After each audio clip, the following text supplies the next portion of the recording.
The following is rated not safe for work.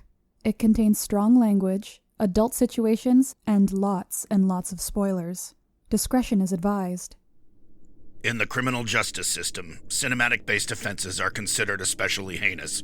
The dedicated attorneys who investigate these villainous films are members of an elite squad known as the Reels of Justice. These are their stories.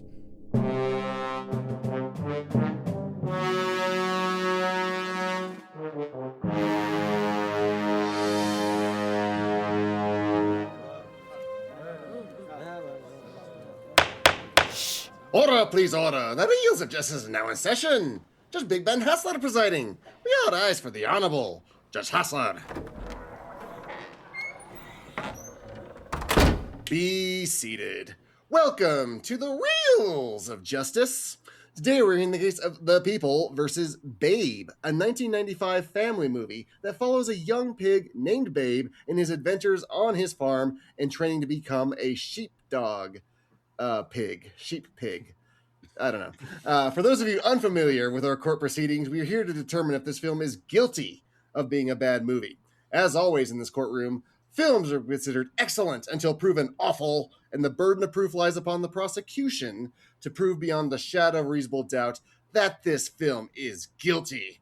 Mr. Maynard Bangs, you are representing the prosecution. You may present your opening statement, sir. I'm super serial, Your Honor. He's a sheepdog pig.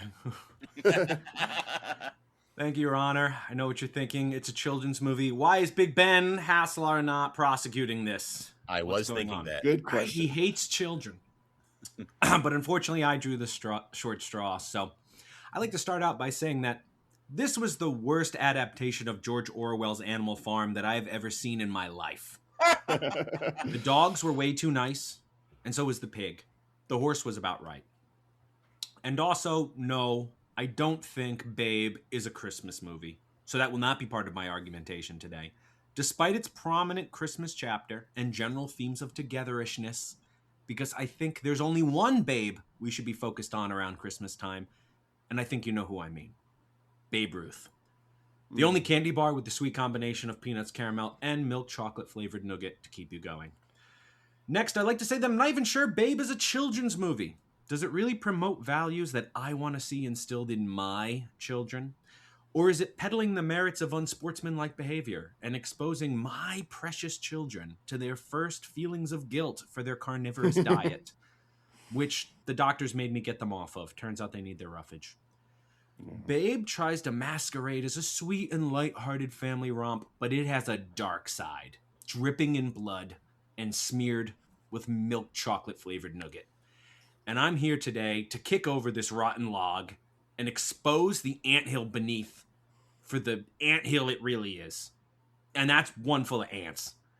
Ants that represent the problematic elements that have eaten away at the structural integrity of this film, like termites eating away the inside of a rotten log I recently kicked over.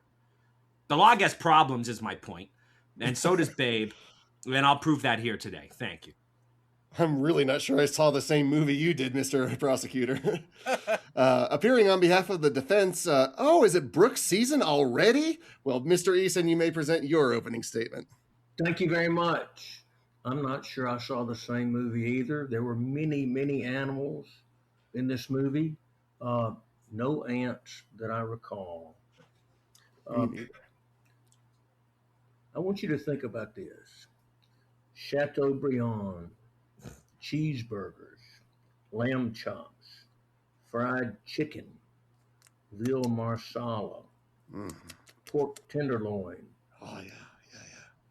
duck l'orange, turkey and dressing at the holidays, barbecue, including ribs and pulled pork, and finally, bacon. Yeah. I ask you, how powerful would a message have to be to make you give up every one of those things, every one of those delicacies, not just temporarily, not just for a week or a month or a year, but for the rest of your natural lives? Well, I'll tell you how powerful it would have to be. It would have to be as powerful as this beautiful movie, Babe. Thank you very much. Oh, Oh, I'm not finished. I'm just. all Let the man speak, Your Honor. Oh, Bahram you. my wife to be, long before I met her, Carrie, uh, she had toyed with the idea of giving up meat, but she wasn't there yet because how could you be, as delicious as it is? And then she went to see Babe. 30 years ago, when it first came out in the theater, she went to see Babe, and she has not eaten beef, pork, chicken, or poultry since then. I guess chicken is poultry, isn't it? So I caught Counts. myself. So I actually told some friends today that I would be doing this podcast, and another woman, she said, as a result of watching Babe, she initially gave up pork, and then she said she went whole hog vegetarian. Imagine. That's the how wrong way to be powerful this vegetarian, I movie is. think. So, anthropomorphism, as I'm sure you gentlemen know, is the technical term for attributing human traits to animals. I know a little bit about that. I wrote an entire book consisting entirely of conversations between me and a dog. And I will say this: Babe is the creme de la creme of anthropomorphism. It's the pièce de la résistance. And it demonstrates, this movie, that animals are people too. Maybe not literally, but they have the same emotions that people do. They have sadness, jealousy, joy. They're friends with each other. They have an instinct for motherhood. This is a beautiful movie. I want to thank you for asking me to come on the podcast because that meant I watched it for the second time in my life this afternoon. The first time was 30 years ago. I could go on, but I'll stop with this. That'll do, pig. Well, thank you very much, Mr. Eason. Mr. Maynard, you may present your first exhibit. Thank you, Your Honor. My first exhibit is my most damning. 48 baby pigs were used to portray Babe in this movie, and they were not all acknowledged in the credits individually by name. And That'll do, pigs. That's discrimination against little baby pigs. If we're going to say animals are people too, well, put their names in the credit like they earned. So on their behalf, I'm here seeking damages against producer George Miller because I am confident he is more financially solvent than director Chris Noonan, who hasn't really made a picture since. Mr. Eason, are these like stunt double pigs or how should they be credited here? Does the prosecution have a leg to stand on? I'm going to object to that exhibit unless the prosecution, who demanded that the pigs' names be mentioned in the credits, actually knows the pig's name. I do. Bill, Kyle, Stephen. Well, I stepped in that, didn't I? Is it Bill number 2? You're just making up names. Oh, am I, Your Honor? How are you going to prove that? Nebuchadnezzar. You may present your next exhibit. That's a good one. Your Honor, the plot of Babe is very simple. A farmer gets a pig and teaches it how to herd sheep. Should barely take 10 minutes. But Babe really manages to pad out its runtime by manufacturing these little crises that crop up just as quickly as they're then dropped. First, there's the duck who tricks Babe into going into the house and making a huge mess. The consequences of this? Apparently, Babe is banned from ever again speaking to the duck and from being allowed in the barn and in the house. And yet, Babe goes on interacting with the duck unimpeded for the rest of the film. He continues to come and go as he pleases from the barn and eventually even the house, and seems to be as popular as ever with the other animals. So it's almost like nothing came as a result of that whole inside the house making a mess sequence, and it was just a huge waste of time. Later, we see the house cat reveal to Babe that humans usually only keep pigs to eat them, which is true. And this causes a betrayed Babe to run away the night before the big competition. Farmer Hoggett finds him shivering outside the next morning. The consequences of this? We find out from the doctor, Babe is a little cold. Oh, I guess he won't be able to compete. And yet, The farmer gives him a little bit of water, sings a song, does a jig, and the pig not only feels back to 100%, he's apparently completely forgotten all about humans eating pigs and is ready to go win the competition. So it's almost like nothing came as a result of the whole running away and getting a cold sequence, and it was just a huge waste of time. Mr. Easton, is this a little episodic, or does that help or hurt the narrative? The prosecutor is obviously a cold-hearted man. That's right. The notion, I ate bacon just before this. The notion that he makes fun of poor Babe, having learned that people eat pigs, runs away, suffers through a cold, wet night, and is shivering when he's discovered by the dogs and the farmer, that is awfully harsh. I mean, Babe, he may be a scofflaw. He may have conspired with the duck to steal the alarm clock, but he's a great pig. He's a great guy, and sure, there were issues involved in the movie, but it came together at the end with a wonderful scene with the pig dog, the pig sheepdog herding the sheep. Sheep pig dog. Sheepdog pig. So did all these have like little bits of a lesson he would learn, Prosecutor? No, it didn't. Nothing came of it all. It was just a waste time because we knew that the final scene was just going to take 10 minutes. I mean, so Destination's the journey, man. Destination's the journey. There are no negative consequences to him breaking into the house and making a mess, really. And there's, so like I said. But I do want to respond to the point that Babe is a great pig. Is he? Because Babe cheats. There, I said it. Babe cheats to win the sheepdog contest at the end of Babe. He uses performance enhancers. None of the other contestants were privy to a secret password that allows them to ask sheep to do anything they wanted. That's cheating. It wasn't a level playing field. Babe should have to herd sheep in accordance with the norms of the sport, with running and sweeping and encircling and barking and biting. Being able to just ask the sheep to do what he wants, it's an unfair advantage Babe has against all the other competition. And what kind of example is that setting for my children? Ask yourselves, does Babe win this contest through hard work, honing his craft, perfecting his technique, improving his physical fitness? Through dedication and perseverance, demonstrating he has better perfected his craft than his fellow sheepdogs? Or does he just wind up having a magic word that solves all his problems, regardless of the little effort and time he puts in? Babe is a Mary Sue. In fact, he's a Mary Sue. They say there's no rule saying a pig can't compete. I can think of one. It's called a sheepdog competition, not an animal corralling or herding competition. Entries have to be sheepdogs, which the dictionary defines as a dog trained to guard and herd sheep.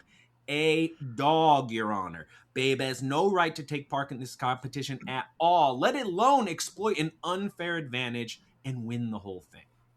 The prosecutor is trying to bring into play rules that do not exist. There's a whole book of them. The movie shows us a whole book of rules, Your Honor. Might I be willing to complete a sentence? Yes, please. Thank you. He brings into the competition rules that do not exist.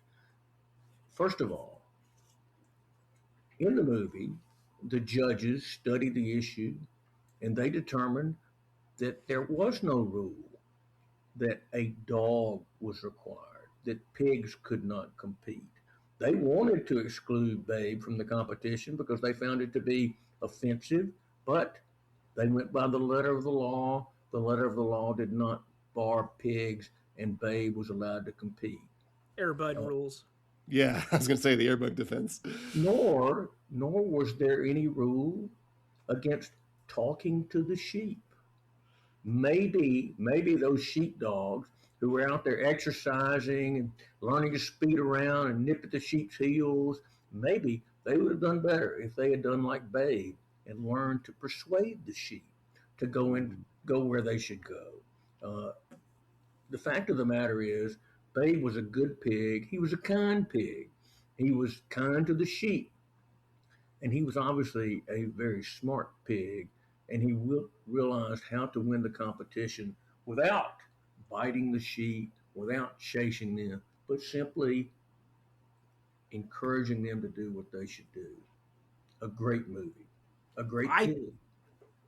I think Babe should have shared the password with the other dogs. And so we could have had a fair, level playing field where we find out who was really the best at politely convincing the sheep to move.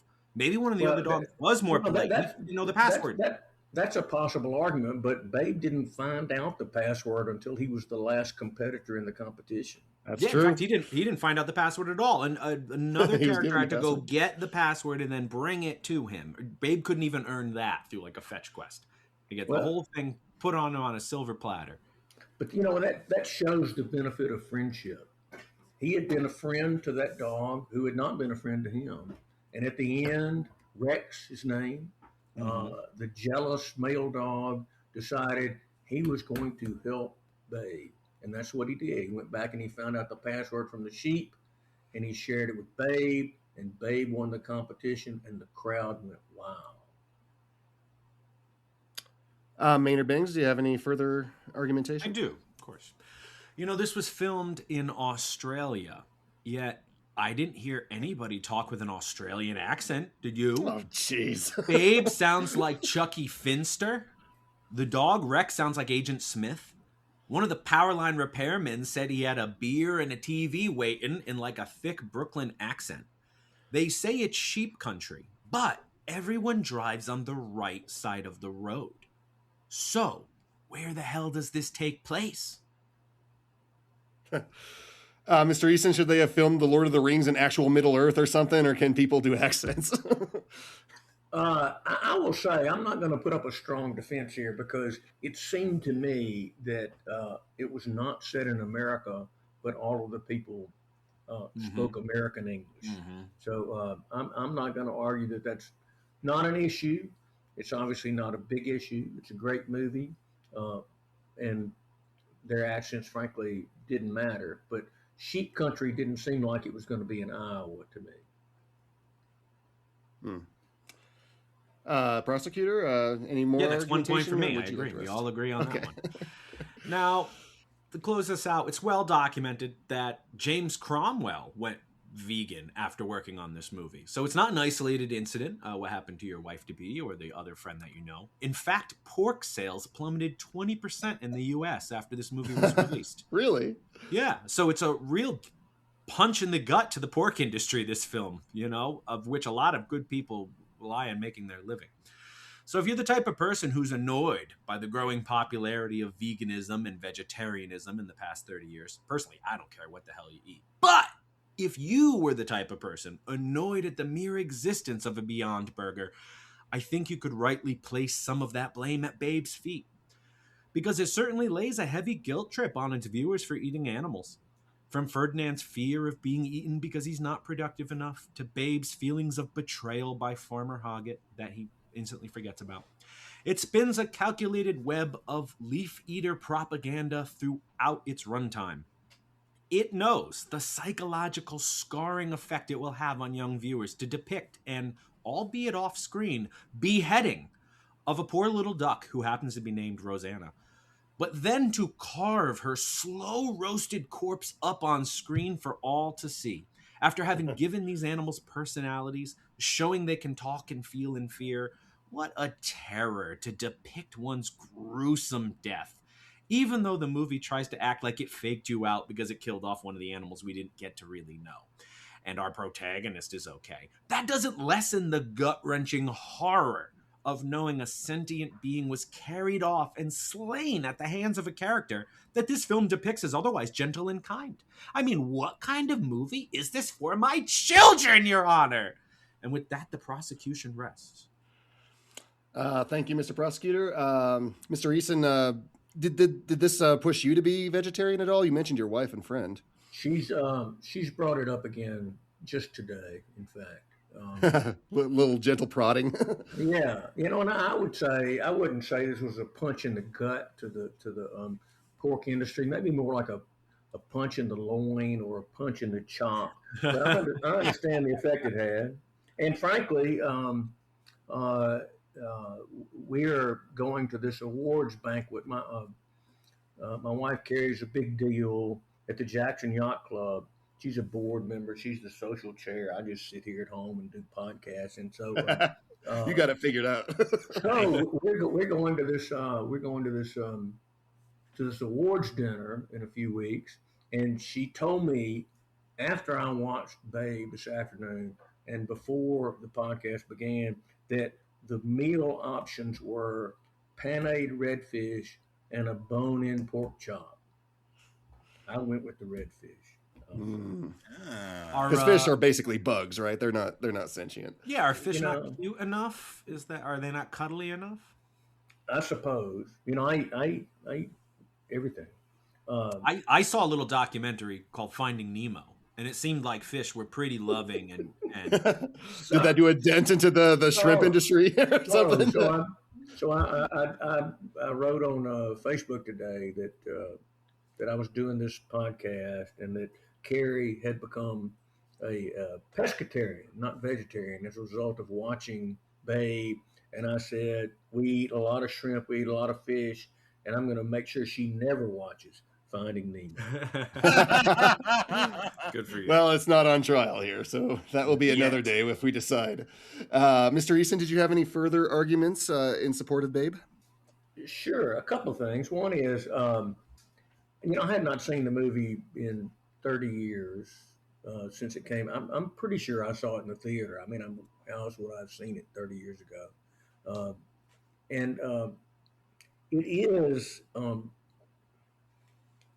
It is surprising as a children's movie that it depicts life on a farm realistically.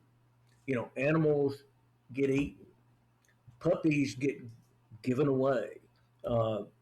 It comes to Christmas time, and they have to decide between roast pork and duck laranja, either one of which will come from the farm. So it was interesting to me that it didn't shield, although a children's movie, it didn't shield children from the reality of what farm life was like. Exactly, Your Honor. Objection. Objection. I want a movie that does. I want a movie that does shield my children from reality. I don't want them to know everything that it's like to grow up on a farm. I want them to live in ignorance, blissful. You want ignorance. more marshmallow films? Gotcha. Yes. Mr. Eason, you can finish your thought, please. I'll just let the prosecutor's statement dig his own grave. That he wants his children to live in ignorance just lie there for the jury to listen to it carefully. He wants his too children fragile to live in ignorance. But life is not about, ducks living a full life, pigs living a full life. Some of them get eaten, and that's the fact of life. And it's best that children learn early on that life is not necessarily fair for pigs or ducks. Mm-hmm. Just one more thing, and then I'll stop. It was interesting to me to see how the movie, which is filmed in a beautiful place, accents be damned, but it's filmed in a beautiful place. But it's interesting to me to see how the emotions of the animals were portrayed. Rex, the dog, he didn't want to take in the pig, and he didn't want Fly, the female dog, to mother the pig. And then he became very jealous of the pig and fought Fly, the mother dog. But in the end, he redeemed himself. Fly, the mother dog, was initially reluctant, but almost immediately her motherhood instincts took hold, and she mothered the babe, for the rest of the movie. And there were other incidents that were realistic. A sheep was killed by a dog. Babe found out that pigs were for eating from that mean cat. And all of this reminded me that animals do have emotions, just like we do. We have 3 dogs and a cat here at Shea Eason, and one of our dogs is a crotchety old man. The other 2 are young, relatively young, and they love each other. and they're best friends, and they feel joy. They love each other. They love us. Uh, it's in the closing scene when Babe talks the sheep into going where they should go. Uh, is is lovely. I mean, it makes the movie a great movie, and thank you for asking me to watch it. And I enjoyed it thoroughly. How That'll about be your cat, it. though? Would your cat rat out the circle of life to the pig? You know what? We've got a great cat. Our cat is named the Count from for Count Alexander Ilyich Rostov in A Gentleman in Moscow. He's 6 years old, and he's a great cat, and he loves our dogs, and he's fearless, and that's a long way to say no. Yeah. The count wouldn't rat. No, the count wouldn't have done what Not all the cats. count would never do what that damn cat did to poor Babe, the innocent, naive pig. Hashtag not all cats. Hey, even that's this my joke. even this movie, Your Honor, actually goes out of its way to mention that not all cats are bad, but Duchess is. But do animals feel emotion there, Mr. Maynard? Apparently not the fish. Maybe if we get Brooks some pet fish, then there'll be There need to be a goldfish in the full-blown- film or something? Yeah, exactly, full-blown vegetarian. Could be. Very well. Both sides have rested. The attorneys will now present their closing arguments. Mr. Maynard, you may begin. Thank you, Your Honor. We've kind of danced around it a bit here, but maybe it's time to finally put the pieces of Babe together. A fantastical, borderline magical series of events occurs in seemingly an unknowable geological region that makes no sense. Centered around an isolated farmer whose wife is shown to be repeatedly concerned for his mental well-being. Babe is no children's movie. It's a film that depicts the psychological breakdown of poor farmer Hoggett. You see, the story about the rainstorm that drowned the whole flock of sheep and took Rex's hearing, well, that really happened. But Rex didn't just lose his hearing, he lost his life. And the loss of both his flock and his most faithful sheepdog Rex, compounded with the near-certain financial ruin of his farm, was more than poor farmer Hoggett's mind could take. It snapped. And to cope, he entered a world of make-believe where a happy little piglet was able to win the championship of sheep herding just by asking the sheep to move nicely. Think about it. How else could a single little piglet chase away 3 grown wild dogs without suffering injury? How else do you explain the lackadaisical and cavalier attitude Farmer Hoggett has to finding out most of his flock has been rustled away? He's not worried. He knows he can just imagine some new ones. And that's exactly what he does. He does what he does through the whole movie. He moves on like nothing ever happened, because it didn't. There is no Kingsmith sheepdog competition. There's only the Kingsmith Hospital for the mentally disturbed. The sheep, really Farmer Hoggett's fellow inmates. The wool he shears off is really their straitjackets he keeps loosening. And the panel of judges are actually the asylum's doctors, who continuously try to gauge the extent of this man's mental decline. This is a story about a tragically sick man and the world he crafts to protect himself. Now, again, I ask you, does this sound like a children's movie to you? The prosecution rests. Thank you, Mr. Prosecutor. I liked Fight Club too. Mr. Eason, you may present your closing argument. The imaginary movie that the prosecutor imagines that the farmer imagined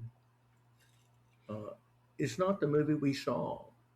We're here to litigate the movie we saw, not one that the prosecutor has invented. Farmer Hogwood is, he may have had some issues, but in the end, he turned out to be right. At least in the movie, he turned out to be right. He put his trust in the little pig who learned to talk to sheep, and the little pig brought him victory and brought him a championship. And the closing was wonderful. And I'm sorry that the prosecutor, who obviously has no soul, could not enjoy it like the rest of us have. Babe. That'll do, pig. His soul was removed to make room for more stomach. Thank you, Mr. Eason. Members of the jury, Mr. Dylan J. Schlender, Mr. Big Ben Haslar, and Mr. That'll Do, Ryan Luis Rodriguez. That'll do. You've all heard the facts concerning this case. It is now up to you to determine if this film is guilty of being a bad movie. The bailiff will escort you to the deliberation room to render your verdict. Like this way, if you ask me, this movie is kind of a pig deal. We didn't ask you, bailiff.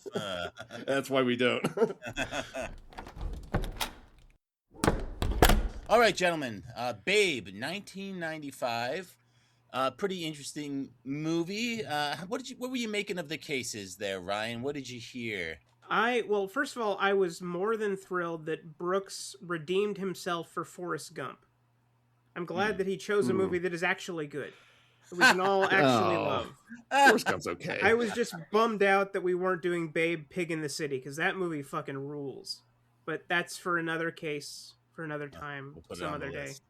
I remember my mom took me to go see this Saturday after it came out.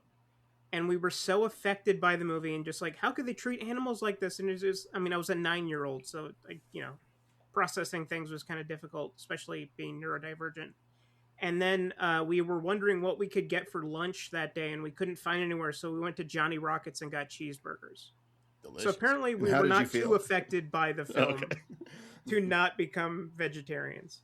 But this is a very, very sweet film, allegedly ghost-directed by George Miller himself. Apparently he did not get along with Chris Noonan, the director, and then eventually directed the sequel himself. Would that explain why Chris Noonan hasn't really done anything since then? Exactly, yes. Yeah, I love the storybook feel to it. I love the little chapter breaks where the mice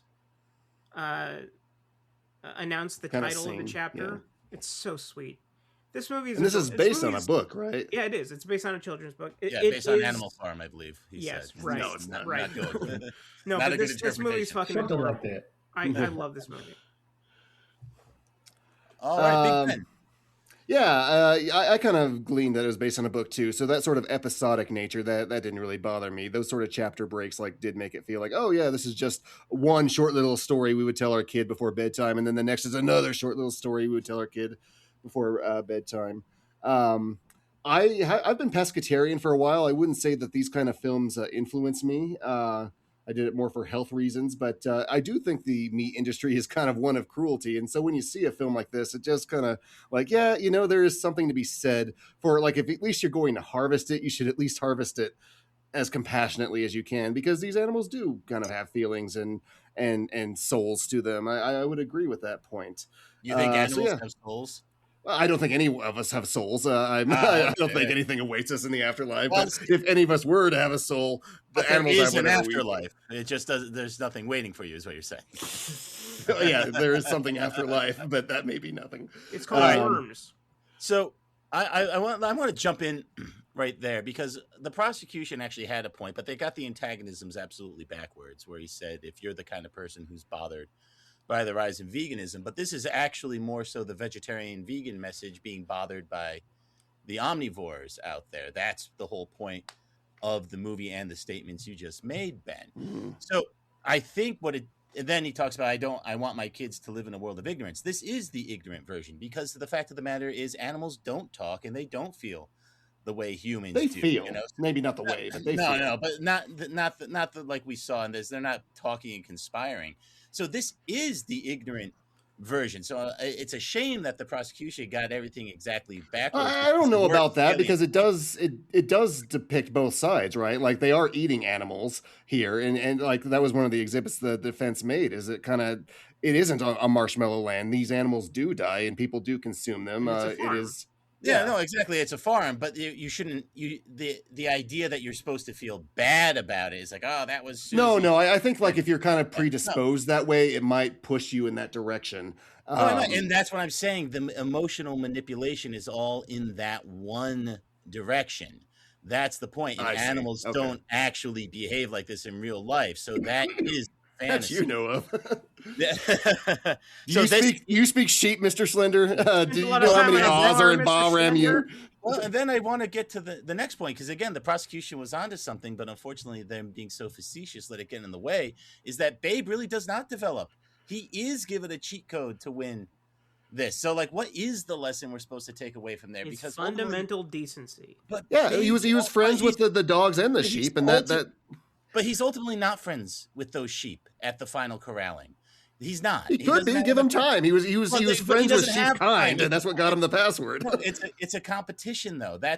I think that's the point. At the end of the day, Babe isn't necessarily a good sheepdog. He made a great relationship with that one isolated sheep that they were able to bond. Again, this is not something animals would actually even be doing. Like, a pig's not going to be bonding with a sheep anyway. And then she tells them, "Hey, listen to Babe," and Babe ends up being a nice guy. And then the dogs had great reasons to be mean, because the whole flock got washed away because they wouldn't listen. So like, they take their job very, very seriously, and they were processing their own trauma, which is, again, not something animals actually do. So that's not true. You scold an animal or torture or an animal, they'll absolutely be traumatized the next time they're in a similar situation. I doubt, not to this extent, where they're scarred about losing a bunch of sheep. That's just not going to affect the dog. No, the saying, like, a cat won't jump on a hot stove twice, nor will he jump on a cold one. Yeah, but that's what I'm saying, though, is that you're not going to have this kind of traumatic memory of losing a bunch of sheep. If something happens to the dog, they internalize that, but they don't internalize what happens outside their bodies. So I miss your degree in dog psychology. Where's your diploma?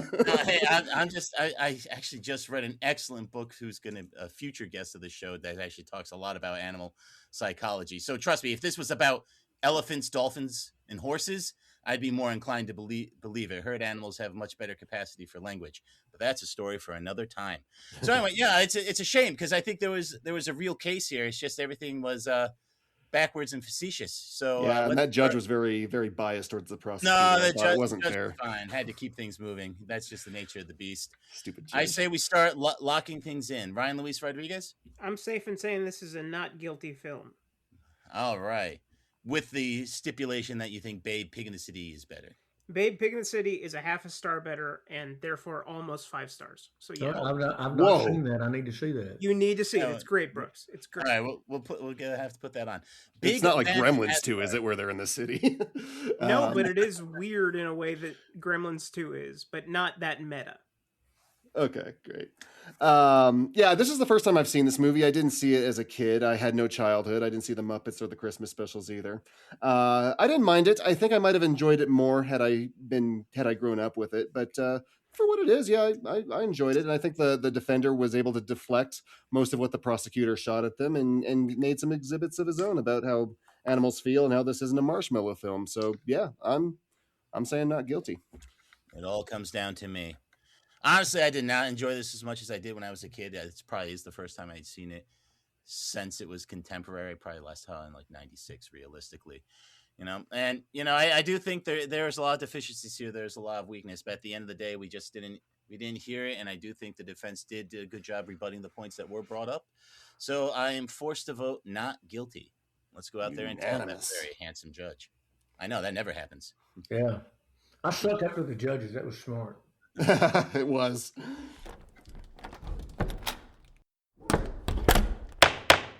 Mr. Foreman, have you reached a verdict?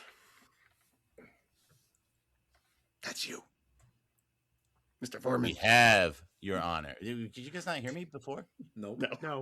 Oh, okay. All right, let's start at the top. That's you, Ben. We can use my line already, but sure. Mr. Foreman, have you reached a verdict? That's what I'm saying. All right. We have, Your Honor, in the case of The People versus Babe, we find the defendant not guilty of being a bad movie. I ran you. Well, apparently that really will do, Pig. And Babe is free to explore sequels and stretch its premise in any way it sees fit, like in a city or something. Court is adjourned. There is no premise stretching, sir. How dare you besmirch the good name of why Babe Pig does in he the City? go to the city? I'm not going to say. Watch and find out. I want you to find out on your own. Damn it. Okay. This is going to be a tough one.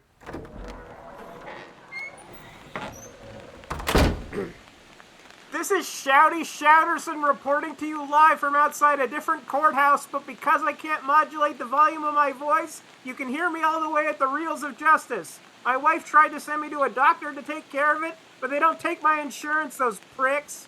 Maynard Bangs, would you care to share your thoughts on the jury's verdict? Well, Shouty, I know you have really great hearing, though, so I know you'll be able to hear What? all the way from over here. Well, it was an interesting case. I think it's unfortunate that a lot of members of the jury got the meaning of the whole film backwards. They had the right idea, but they got it all backwards. We don't know that animals don't feel any kind of pain. So, I do think this movie does a little bit of a guilt trip, but I don't think it's as severe as they want to make it out. That's probably their own personal stuff, but they got it all backwards. It's all right. I thought this was a great movie. We didn't even bring up the special effects, which were all Jim Henson, and I thought the animatronic animals were really great. I'm glad that didn't get mentioned, because I thought those were wonderful. But better luck next time. Thanks, Shouty! You.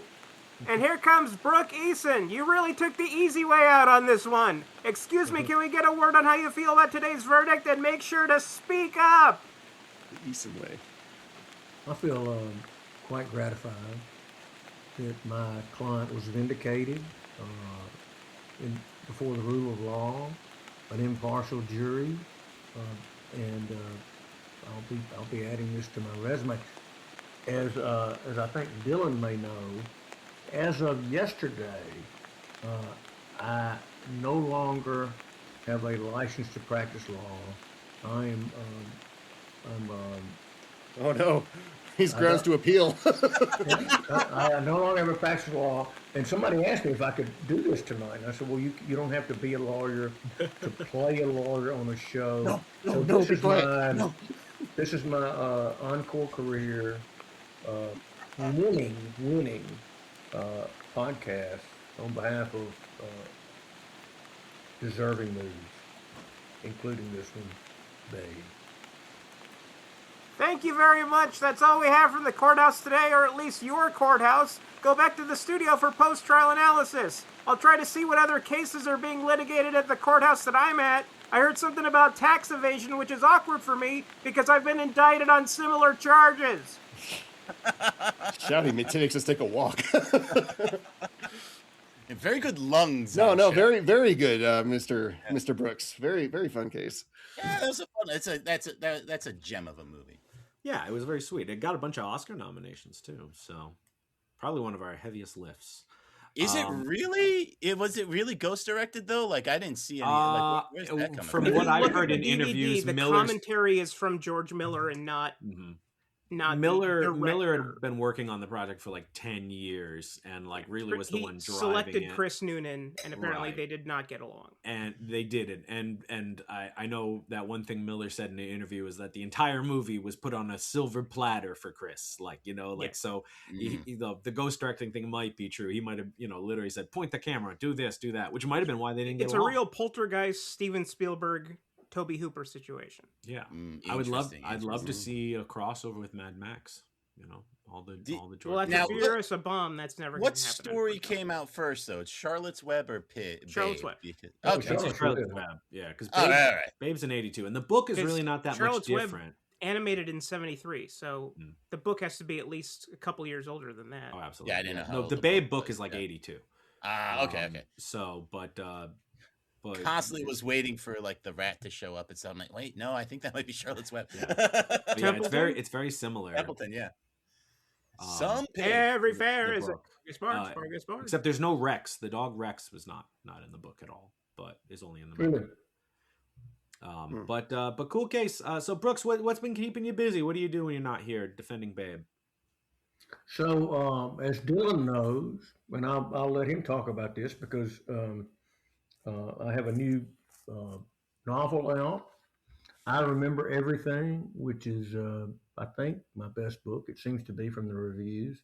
It's about friendship, tragedy, grand outdoor adventures, and the music of my favorite songwriter, John Prine. No, the reason you're reading that in reviews, Brooks, is because that's the review I left, that it was Brooks. And I have to say, it's a real home run here because, first of all, it is like the whole novel, like you were talking about. And I know your last book, Trigger Warnings, is little vignettes from your life. But I can't help but feel like there was a lot of autobiographical stuff in I Remember Everything, because I also have to note that the main character also retires from being a lawyer. It's like the first thing he does. So I guess the real question is, Brooks, did you kill your best friend? No. How much do you remember? So I've got a good friend. So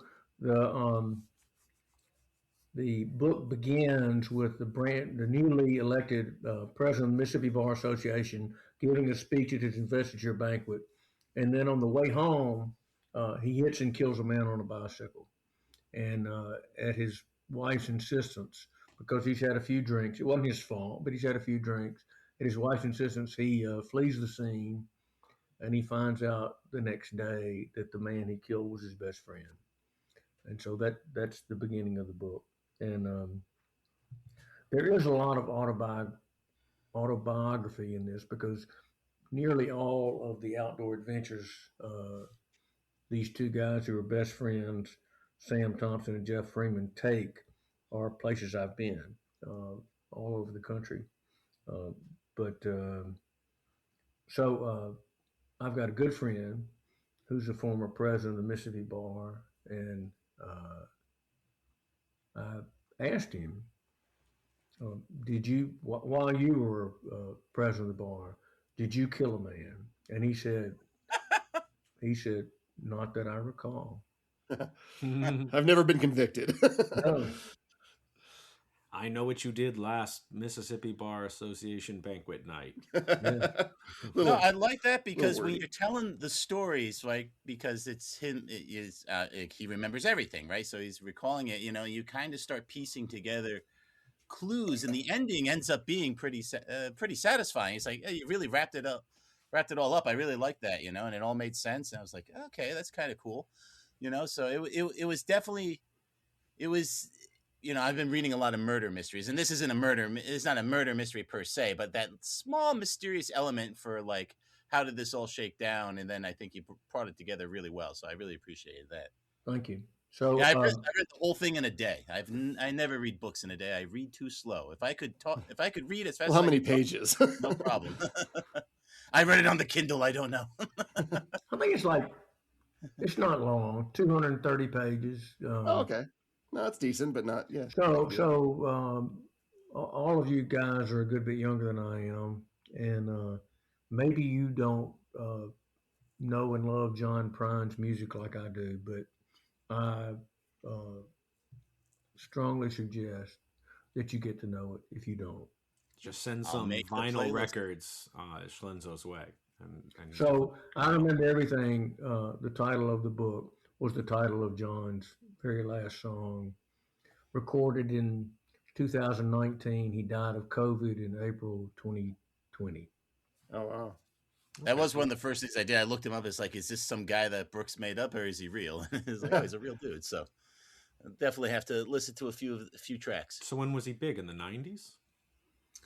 The 80s? 70s, it looks like. So his first album came out in 1971. Wrote most of the songs while he was a mailman in a suburb of Chicago. He walked the mail route and made up the melodies and the lyrics, and got home and wrote them down. And he's a guy who scraped through high school, got drafted into the Army, got lucky and got sent to Germany instead of Vietnam, came back, and he was the most unlikely genius. But he was a genius. Listen to Hello in There, the song he wrote when he was 21 years old about the loneliness of old people. I don't want spoilers because that's where I'm headed. Yeah. I wonder at 21 how well, if he would still agree with his definition of the loneliness of old people when he was 21 as he was. Oh, that'd be interesting. When he was older, yeah. if he looked back and still agreed.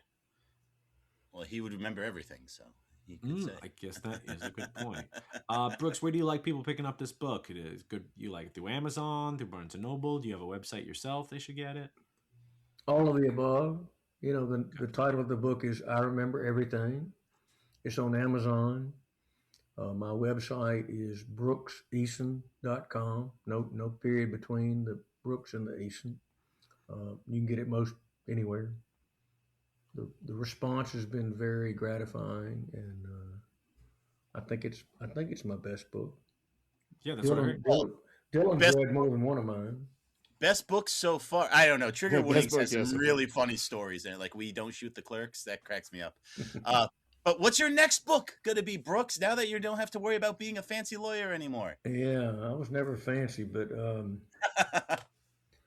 I started writing a book, and I don't know if I'll get back to it or not. But the book I started writing would be a sort of a Southern comic novel set in Lafayette, Louisiana, and it starts with a guy who's works at the sugar mill, and he likes going commando, and he's on his way home. That's a very defining characteristic to his personality. Yeah, Gotta go commando. That's he likes going commando, and he's on his way home from the sugar mill, and he stops to relieve himself, gets out of his pickup truck, and gets himself hung up in his pants. And it kind of goes from there. Emergency room. So it's a Southern. There's something about Mary. Yeah, I was going to say Franks and beans. Yeah. How to get the beans above the Franks? Brutal. I mean, just wear button flies. You know. Yeah. That's what I do. You know, and I go commando. Hey, Brooks, last time you were on the show, a fan of ours asked if you did audiobooks, if you actually read any of your books, because she was enamored with your voice. Are you going to do like an audiobook for this one? Because I think you would have the right tone for I Remember Everything, like reading that, I think that would be a very good fit for you. Well, thank you. I've only done one audiobook, and it was the book I mentioned at the outset, Bedtime with Buster. And I don't know, I hadn't explored that. It's not a very lucrative thing, I don't think. Anyway, I did do Bedtime with Buster. Carrie and I host house concerts, and we've had a whole bunch of them. And we've got some artists that are wonderful, a duo. They live outside Baton Rouge, and he's turned his their house, into a recording studio. So I went in there several years ago and did an audiobook of Bedtime with Buster. And so I did my voice and Buster's voice. I mean, they're all conversations, all at bedtime. And Buster's voice was an octave higher than we don't have Buster anymore. What a great dog he was. We don't have Buster anymore, but his voice, at least in the book, was an octave higher than mine. So it was like this. And so I spent 2 entire days reading. I mean, the book is 80,000 words. It's not like a little short book. It's 30 conversations, and it took 2 full days. And at the end of both days, I was having to take shots of whiskey to make it to the end. Just had to.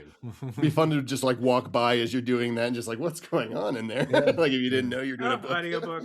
Yeah. He didn't want to take the shots of whiskey, but he had. It was a medical necessity. It was. I like scotch. I don't like bourbon, but it was a medical necessity.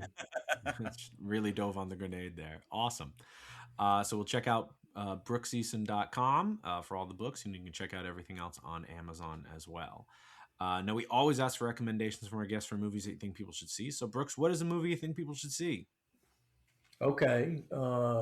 We don't watch many movies, but I will recommend Birdcage, an old movie that is about as old as the movie we litigated tonight. Yeah, so not very old. Yeah, not to me. Yeah. Birdcage is a great movie, great cast. Gene Hackman, Robin Williams, wonderful. What would you say is your favorite part about the movie? I think when Carrie, who was the guy who was the maid? Hank Azaria. When Hank Azaria is vacuuming, and Robin Williams is trying to sort things out, and Hank Azaria is vacuuming all around him. It was, the whole thing is great. Which wigs? My best wigs. Oh, no. No, Birdcage is one of our favorites as well. Quote it all the time. Yeah, It's so no, good. it was good. I just didn't know he walked that way. But yeah, one does walk for some color. Yeah. Birdcage is great, for sure. So good recommendation. 10 out of 10 on that one. 100%. Now, what's that, Schlenzo? You say you want me to recommend another mid-90s special effects film based on a children's book by an author with a dark streak? Say no more.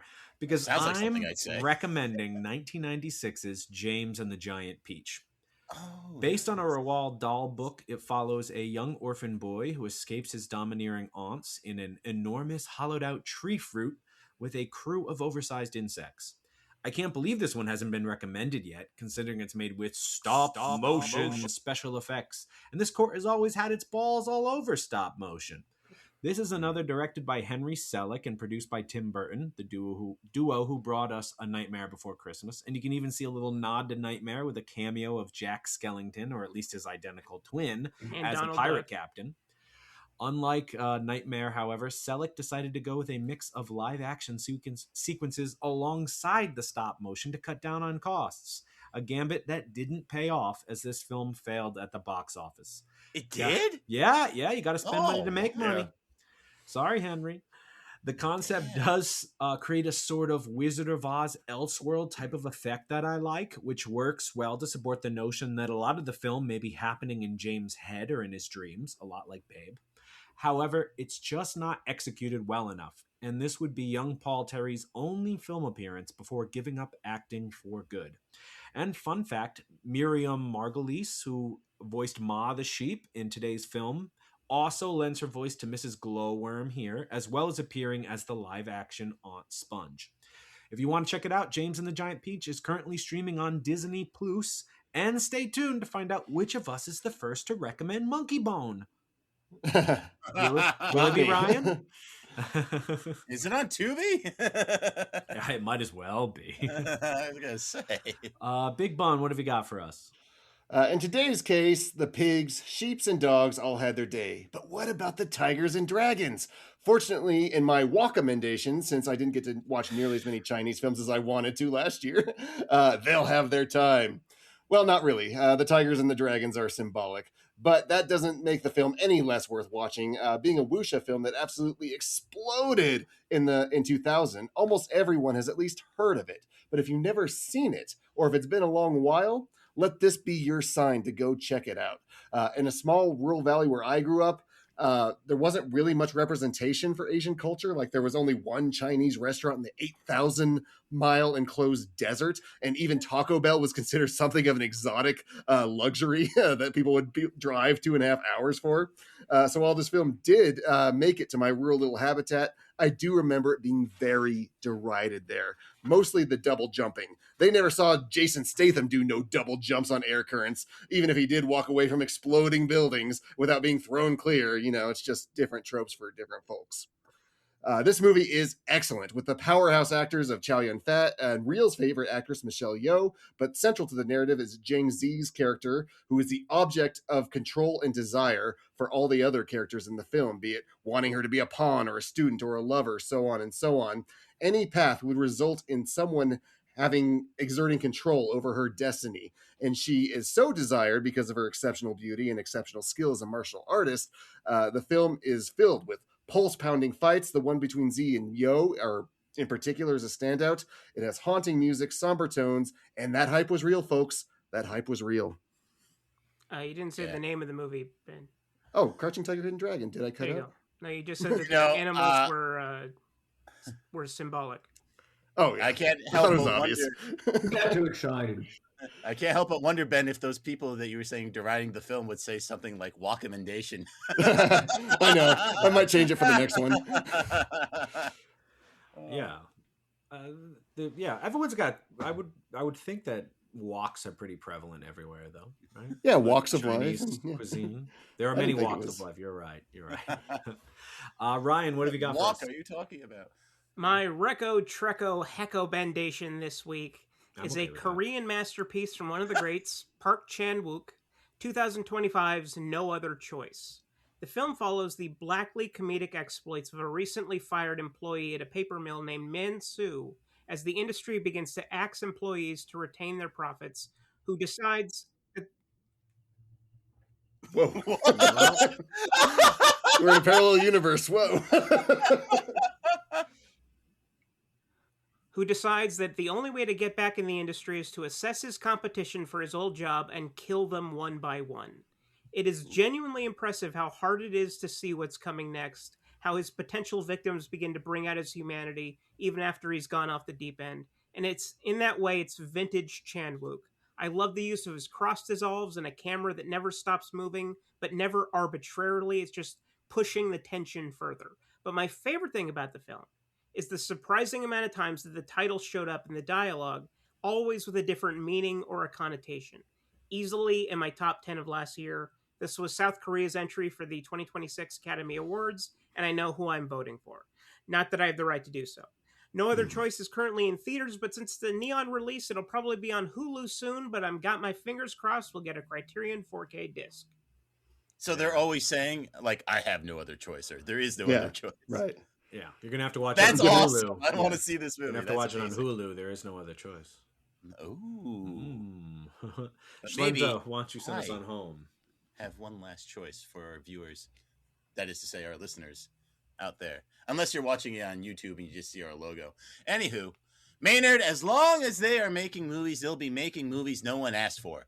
Which brings me to my recommendation, The Running Man. No, not the awesome one with Arnie, but the one with that guy that is trying to fill the void Bradley Cooper left when he prestige directed for some reason.